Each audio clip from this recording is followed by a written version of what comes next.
During my life as a brain surgeon, it has been necessary to operate on a good many men and women, a good many hundreds. Dr. Wilder Penfield was a pioneering American-Canadian neurosurgeon determined to unlock the mysteries of the human brain. He revolutionized brain surgery, making major discoveries in the fields of cognition, memory, and sensation. It all began when Penfield, while treating patients for epilepsy, experimented by electrically stimulating different areas of the brain. It was critical that his patients remained awake during these brain surgeries and were able to provide feedback in real time. For these operations, which came to be known as the Montreal procedure, Penfield applied local anesthetic that allowed him to remove a portion of skull to expose the brain tissue while the patient was alert.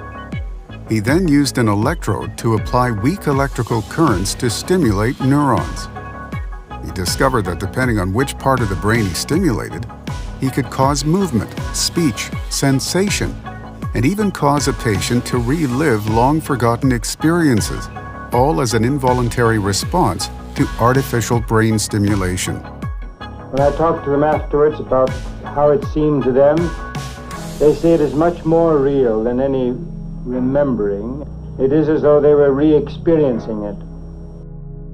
Because his patients were able to communicate, Penfield made an amazing discovery.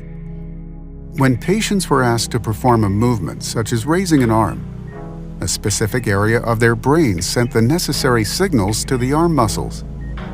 Patients then attributed this movement to themselves. I raised my arm.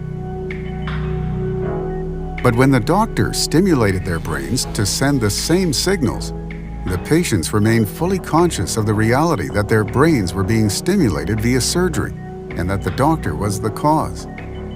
"Why did you move your hand?" Penfield would ask. "I didn't make it move," the patient would reply. "You did." It may sound like an overly simple exchange, but its ramifications were groundbreaking.